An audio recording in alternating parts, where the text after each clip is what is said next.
सभी गुरुजनों को माता पिता के चरणों में सादर चरण स्पर्श। सभी को नमस्कार। आज हम ऑप्टिकल फाइबर केबल्स में लॉसेस के अंतर्गत लीनियर स्कैटरिंग के बारे में विस्तार से जानेंगे और सभी लोग बने रहिएगा ध्यान से। पिछले लेक्चर्स में हमने देखा था मटेरियल अब्जॉर्प्शन अटेन्युएशन के बारे में जाना था। हमने जो इस वाले टॉपिक में कवर करना है लीनियर स्कैटरिंग करनी, ये हमने देख लिए थे टॉपिक्स। मटेरियल अब्जॉर्प्शन अटेन्युएशन जो है वो मेन 4 टाइप के होते हैं: material absorption, linear scattering, non linear scattering और फाइबर बैंड्स। इसके अलावा लॉसेस जो है कनेक्टर्स और स्प्लाइस लॉसेस भी होते हैं, तो उसको भी हम डिटेल में देखेंगे। तो मटेरियल अब्जॉर्प्शन हमने पिछले लेक्चर में डिस्कस किया था, लीनियर स्कैटरिंग आज हम डिस्कस करेंगे। सबसे पहले जानते हैं स्कैटरिंग क्या होता है। स्कैटरिंग, लाइट की स्कैटरिंग क्या होती है? When sunlight enters the atmosphere of the earth, the atoms and molecules of different gases present in air absorb the light. Then these atoms re-emit light in all directions. This process is known as scattering. यानी कि जब प्रकाश किरण atmosphere में, पृथ्वी के atmosphere में आती है, तो पृथ्वी के एटमॉस्फेयर में जो पार्टिकल मौजूद होते हैं, एटम्स, मॉलिक्यूल्स होते हैं विभिन्न प्रकार के गैसों के, वे प्रकाश किरण से को एब्जॉर्ब कर लेते हैं और उसके बाद फिर लाइट को विभिन्न डायरेक्शंस में ये दोबारा से एमिट करते हैं, निकालते हैं।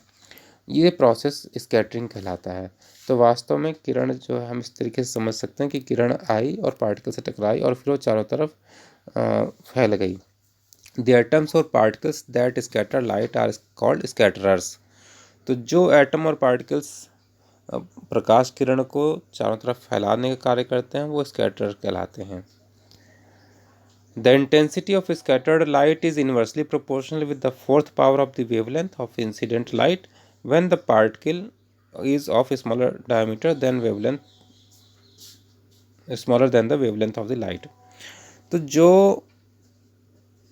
जब अगर पार्टिकल का जो साइज़ है, डायमीटर, पार्टिकल के डायमीटर का साइज़ जो है लाइट की वेवलेंथ से छोटा होता है, तो उस स्थिति में जो इंटेंसिटी है वो 1/λ की पावर 4 के प्रोपोर्शनल होती है। यूँ कह लीजिए लैम्डा की पावर 4 के इन्वर्सली प्रोपोर्शनल लाइट की इंटेंसिटी, स्कैटर्ड लाइट की इंटेंसिटी लैम्डा की पावर 4 के इन्वर्सली प्रोपोर्शनल होती है। देखिए यहाँ पर एक एग्जाम्पल दिखा रखा है, व्हाट इज स्कैटरिंग लाइट में इंसिडेंट लाइट आई है, यहाँ आप देख सकते हैं इंसिडेंट लाइट आई और फिर ये पार्टिकल जो है इसने ऑब्जर्व किया और फिर सब जगह ये स्कैटरिंग करी। इधर की साइड में स्कैटरिंग और बैक स्कैटरिंग, ये टारगेट पैथागन्स, ये फॉरवर्ड स्कैटरिंग, ये 90 डिग्री पर स्कैटरिंग। तो विभिन्न डायरेक्शन में आप स्कैटरिंग देख रहे हैं, तो इस प्रकार से विभिन्न डायरेक्शन में स्कैटरिंग होती है। आइए अब जानते हैं स्कैटरिंग लॉसेस के बारे में। Scattering losses occur when a wave interacts with the particle in a way that removes energy in the directional propagating wave and transfers it to other directions. तो ये हमने अभी देखा था कि स्कैटरिंग लॉस कब होगा? जब प्रकाश किरण आ रही है, वो पार्टिकल्स के साथ इंटरेक्ट होती है या वेव्स आ रही, प्रकाश की नेचर जो है वो लाइट नेचर, रे नेचर और वेव नेचर दोनों ही होती हैं, क्वांटम नेचर भी होती है, हमने पिछले लेक्चर्स में देखा था। तो जो लाइट की वेव जब पार्टिकल से इंटरेक्ट होती है तो वो एनर्जी एब्जॉर्व करके फिर बाकी उसको सभी डायरेक्शन में फैला देती है। तो ये इसी वजह से स्कैटरिंग लॉस यही स्कैटरिंग लॉस कहलाता है। Light isn't absorb, just sent to another direction.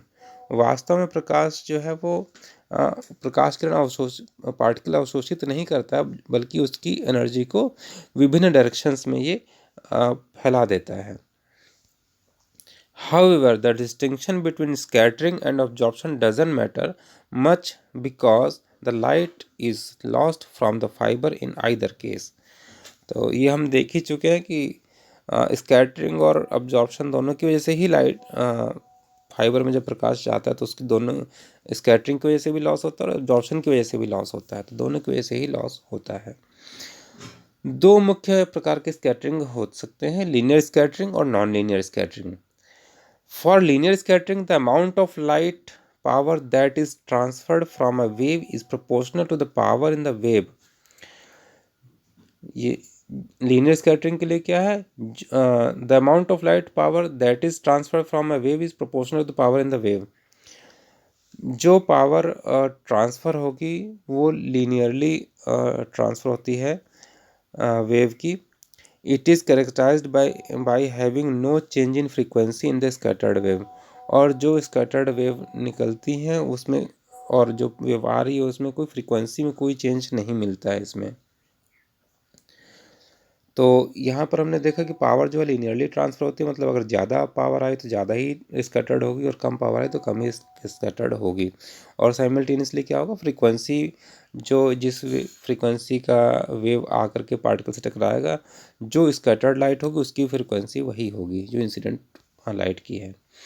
दूसरे साइड में नॉन लीनियर स्कैटरिंग की बात करते हैं. On the other hand non linear scattering is accompanied by a frequency shift of the scattered light.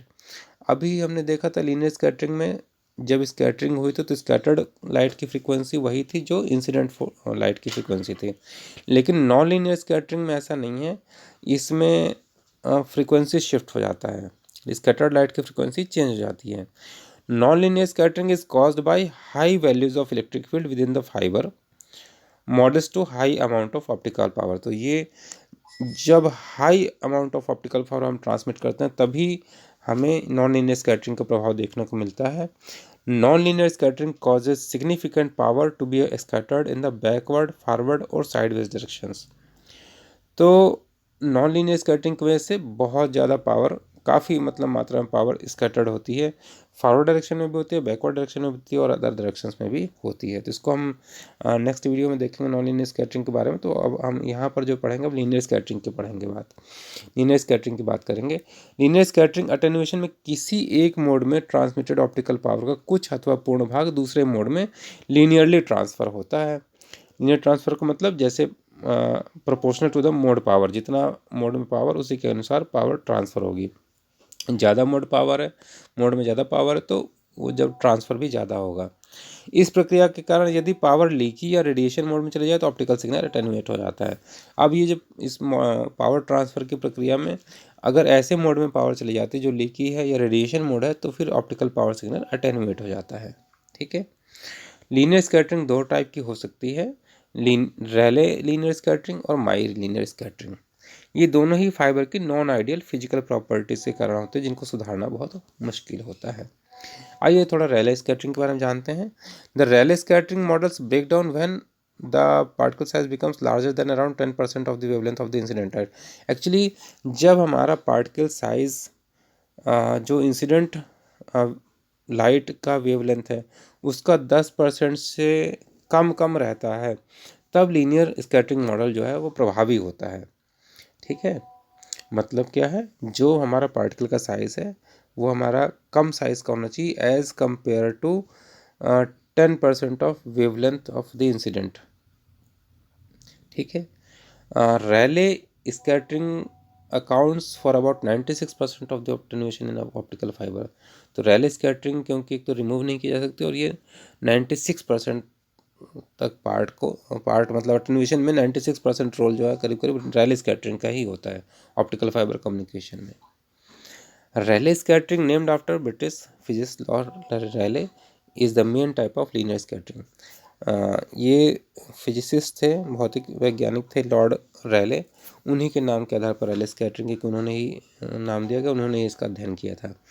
और linear scattering में ये मुख्य रोल प्ले करता है Rayleigh scattering. It is caused by small scale inhomogeneities that are produced in the fiber fabrication process. इसमें fibre fabrication process के समय जो असमानताएं उत्पन्न हो जाती हैं बहुत छोटे छोटे स्केल की. कितने छोटे स्केल की, small compared with the wavelength of the light wave. तो ये अभी आपने पीछे देखा था लगभग 10% वेव लाइट की वेवलेंथ का 10% अगर हम देखें और उस साइज़ का अगर पार्टिकल हो जाए, यानी कि ऐसी हमारे पास नॉन लीनियरिटीज़ क्रिएट हो जाए, इनहोमोजेनिटीज़ क्रिएट हो जाए, तो रैले स्कैटरिंग को जन्म देती हैं। एग्जाम्पल्स ऑफ इनहोमोजेनिटीज़ क्या है? Glass composition fluctuation. क्या क्या हो सकता है? ग्लास के कंपोजिशन में फ्लक्चुएशन हो सकता है। अगर ग्लास के कंपोजिशन में फ्लक्चुएशन होगा तो क्या होगा? Which results in minute refractive index change. तो ये क्या होगा? रिफ्रैक्टिव इंडेक्स को चेंज करेगा। दूसरा क्या है? डेंसिटी में फ्लक्चुएशन हो सकता है जब हम फैब्रिकेशन प्रोसेस कर रहे हैं। तो डेंसिटी में फ्लक्चुएशन का क्या है? ये क्योंकि पदार्थ की फंडामेंटल प्रॉपर्टी होती है, इसलिए ये इसको हम सुधार नहीं सकते हैं। Scattering process. As light travels in the core, it interacts with the silica molecules in the core.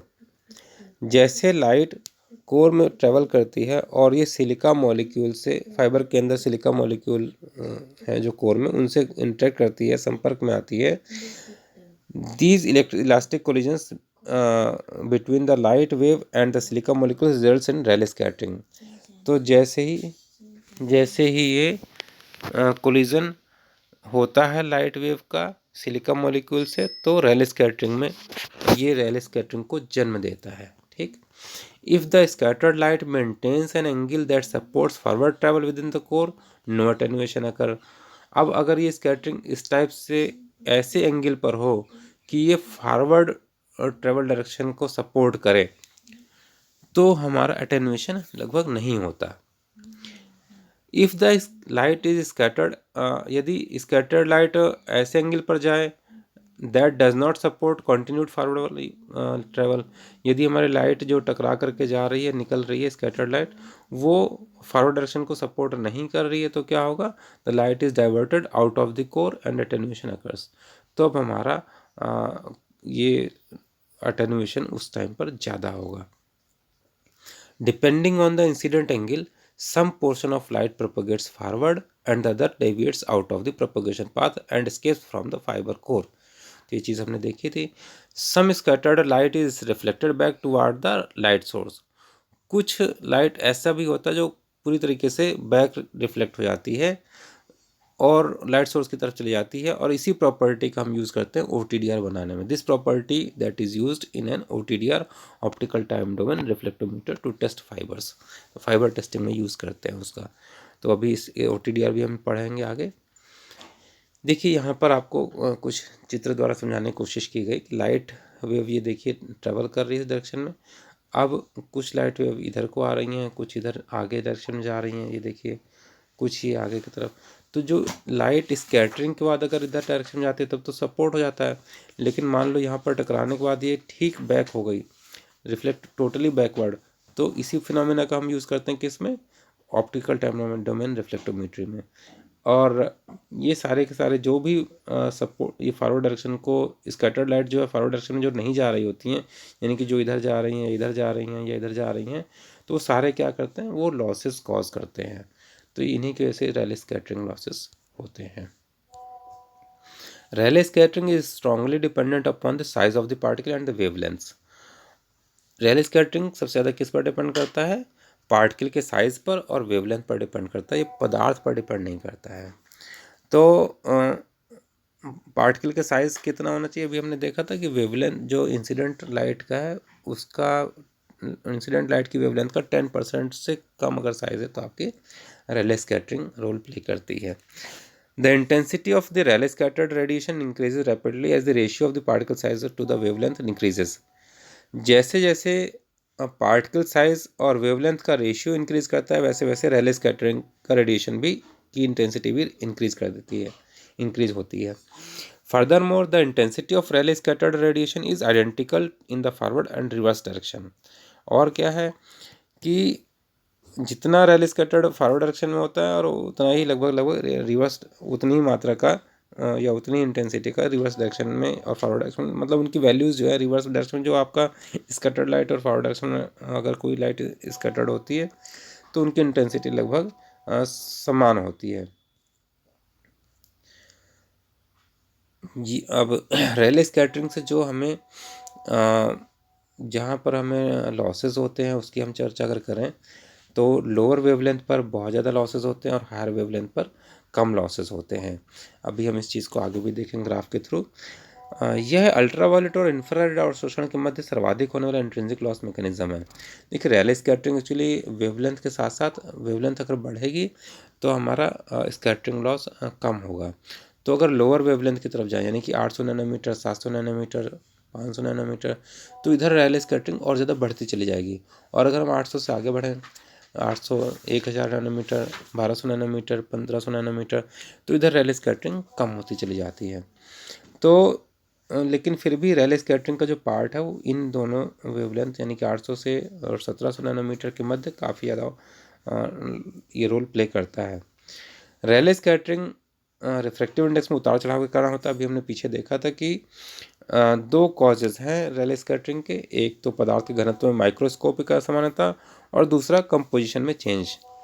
तो ये दो कारण थे जिसकी वजह से रैले स्कैटरिंग हो रही थी, मतलब डेंसिटी में अगर चेंज हो रहा है तो, और अगर कोर का कंपोजिशन जो है वो चेंज हो रहा है मटेरियल का, तो भी हमारे रैले स्कैटरिंग होती थी। ये पदार्थ में घनत्व में माइक्रोस्कोपिक असमानता और कंपोजिशन में अनियमितता ये कब सामने आते हैं, जब ये कब पैदा हो जाते हैं, जब ग्लास लैटिस की कूलिंग की जाती है तो उस टाइम ही ये बन जाती हैं। Rayleigh scattering depends not on the specific type of material but on the size of the particles relative to the wavelength। तो अभी हमने इसकी बात की थी कि रैले स्कैटरिंग जो है वो किस पर डिपेंड करता है, स्पेसिफिक मतलब मटेरियल के स्पेसिफिक टाइप पर नहीं डिपेंड करता, बल्कि किस पर डिपेंड करता है कि पार्टिकल का साइज कितना है as compare to the wavelength of the incident light. जिस लाइट का सिग्नल आ रहा है, जिस वेवलेंथ का सिग्नल आ रहा है उसका और पार्टिकल का साइज़ में क्या रिलेशन है। अगर वेवलेंथ के साइज़ का 10% से कम है तो रैले स्कैटरिंग आपको वहाँ पर दिखाई देता है। ये हम ग्राफ के थ्रू इसको समझ सकते हैं। देखिए शॉर्ट वेवलेंथ और ये हमने अल्ट्रावायलेट बैंड टेल देखी और इंफ्रारेड एब्जॉर्प्शन ये हमने पीछे मटेरियल एब्जॉर्प्शन लॉसेस में पढ़ चुके हैं हम। तो वहाँ हमने देखा था कि अल्ट्रावायलेट रेडिएशन लॉसेस जो है वो 0.8 या 800 नैनोमीटर या 1000 नैनोमीटर तक भी होते हैं, या 1200 नैनोमीटर तक भी आते हैं अल्ट्रावायलेट एब्जॉर्प्शन लॉसेस। ये हमने पिछले लेक्चर्स में देखा था। अब आइए इसमें देखते हैं कि ये अल्ट्रावायलेट रैले स्कैटरिंग का पार्ट कौन सा है। तो रैले स्कैटरिंग जो डॉटेड दिखाई दे रहा है ये रैले स्कैटरिंग का ग्राफ शो कर रहा है। यहाँ पर जो डॉटेड लाइनें दिख रही हैं ये रैले स्कैटरिंग के को शो कर रही हैं। रैले स्कैटरिंग में आप देख सकते हैं कि जब हम इधर को बढ़ रहे हैं तो रैले स्कैटरिंग बढ़ रहा है, ठीक है, और इधर की तरफ में रैले स्कैटरिंग का अटेन्यूएशन जो लॉस है वो कम होता चला जा रहा है। यानी कि जैसे जैसे वेवलेंथ बढ़ रही है तो वो लॉसेस जो है वो कम होते चले जा रहे हैं। ये जो आप पीक देख रहे हैं हाइड्रोक्सी लाइन की वजह से होती थी, अभी हमने मटेरियल एब्जॉर्प्शन में और देखा था एक्सचेंजिंग लॉसेस में। तो अगर आप ऑप्टिकल कम्युनिकेशन विंडो की बात करें जो कि 0.8 से 1.7 तक माइक्रोमीटर तक आप मान सकते हैं, या 800 नैनोमीटर से 1700 नैनोमीटर तक, तो यहाँ पर अगर हम देखें इसमें ऑब्जर्व करें तो यहाँ हम पाते हैं कि short wavelength are scattered more than longer wavelength. ये तो खैर रैले स्कैटरिंग के लिए बात हुई। Any wavelength that is below 800 nanometre is unusable for optical communication because attenuation due to Rayleigh scattering is too much high. तो इसलिए हमारा जो 0.8 से और 1.7 तक का रीज़न है, इधर अटेन्यूएशन लॉसेस कम हो जाते हैं ड्यू टू रैले। और रैले में आप देख ही रहे हैं कि कुछ चीज़ें ऐसी जिसको हम नहीं रिमूव कर सकते, जैसे डेंसिटी है वो स्ट्रक्चरल प्रॉपर्टी से बेसिक प्रॉपर्टी उसको जैसे नहीं रिमूव कर पाते लॉसेस, तो वो रैले स्कैटरिंग यानी कि बना ही रहता है। तो इसलिए ये जो लॉसेस हैं, ये जो कंट्रीब्यूशन हो रखा है यहाँ इस रीजन में, इस रीजन का कंट्रीब्यूशन में रैले का कंट्रीब्यूशन जो है वो बना ही रहता है, उसको हम रिमूव नहीं कर पाते हैं। इसीलिए रैले स्कैटरिंग की इम्पोर्टेंस ज़्यादा है, इसकी वजह से लॉसेस ज़्यादा होते हैं। अब क्या तरीके हैं कम करने के इसके, ये हम देख ही चुके हैं। अटेन्यूएशन जो 1/λ⁴ के समानुपाती होता है, या हम कह लें कि दूसरे शब्द हम कह सकते हैं कि अटेन्यूएशन इज़ प्रोपोर्शनल टू 1/λ⁴, या attenuation is inversely proportional to λ⁴। तो दोनों शब्दों में कह सकते हैं इस चीज़ को। अब पदार्थ का घनत्व में माइक्रोस्कोपिक असमानता के कारण ये, क्योंकि मौलिक गुण है पदार्थ का, इसलिए इसको कम नहीं कर सकते हैं। तो ये एक समस्या रहती है इसके साथ। दूसरा है कंपोजिशन में अनियमितता। तो कंपोजिशन में अनियमितता तो ठीक है, उसको हम फैब्रिकेशन विधि से सुधार करके कम कर सकते हैं। यहाँ पर हमारे पास ऑप्शन मिलता है फैब्रिकेशन विधि में सुधार करके हम रैली स्कैटरिंग को कम कर सकते हैं, लेकिन फिर भी मेजर जो है 96% रोल जो है रैली स्कैटरिंग लॉसेस की वजह से होता है ऑप्टिकल फाइबर कम्युनिकेशन में। सेकंड हम बात करते हैं माई स्कैटरिंग की। In the case of particles with dimensions greater than around 10% of the wavelength of the incident radiation. तो ये बात की थी हमने यहाँ पर। देखिए अगर पार्टिकल का साइज इंसिडेंट लाइट की वेवलेंथ के 10% से बड़े साइज का पार्टिकल का साइज है, तो वहाँ पर माई स्कैटरिंग या माई लीनियर स्कैटरिंग हमारे विजिबल होता है। और दूसरे शब्दों में कह सकते हैं जब फाइबर की संरचना की असमानता इन होमोजेनिटीज गाइडेड वेवलेंथ की तुलना योग्य होता है, तो यह माई स्कैटरिंग को जन्म देता है। माई स्कैटरिंग होने के क्या क्या कारण हैं? यह फाइबर की नॉन परफेक्ट सिलेंड्रिकल स्ट्रक्चर और फाइबर इम्परफेक्शंस के जैसे कि ये दो कारणों से हो सकता है। या तो नॉन परफेक्ट सिलेंड्रिकल स्ट्रक्चर बिल्कुल परफेक्ट ना हो फाइबर की, जैसा कोर सिलेंड्रिकल होना चाहिए लेकिन प्योर सिलेंड्रिकल नहीं बन पाता है, या फाइबर इम्परफेक्शंस हो जाते हैं जैसे कि इरेगुलरिटीज इन कोर क्लैडिंग इंटरफेस। कोर और क्लैडिंग के बीच का जो पार्ट है जैसे हम बनाते हैं, तो अब ये पार्ट कोर है ये वाला सेक्शन, और ये वाला साइड क्लैडिंग है। तो कोर क्लैडिंग इंटरफेस अगर यहाँ की हम बात करें तो यहाँ पर जो है इरेगुलरिटीज़ अगर आ जाए, यानी कि यहाँ पर अगर ऐसे हो जाए और माइक्रोस्कोपिक लेवल की हो, और उनकी जो यहाँ पर जो पार्टिकल्स बन रहे हैं उनका वो जो पार्टिकल टकराएंगे जी या इंसिडेंट लाइट से इंटरेक्ट करेंगे, उनका साइज़ इंसिडेंट लाइट की साइज़ का 10% से ज़्यादा हो, तो माई स्कैटरिंग रोल प्ले करती है।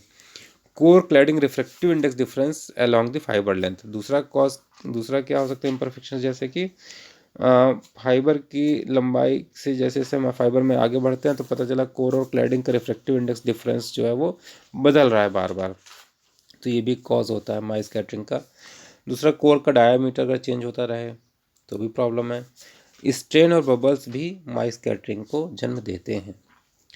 अब माई स्कैटरिंग को कैसे कम कर सकते हैं? Removing imperfections due to glass manufacturing process. पहला हमारे पास ऑप्शन है कि जो इम्परफेक्शंस आ रहे हैं उसको ग्लास मैन्युफैक्चरिंग प्रोसेस को चेंज करके हम कर लें, अच्छी मैन्युफैक्चरिंग टेक्निक्स लगाएं।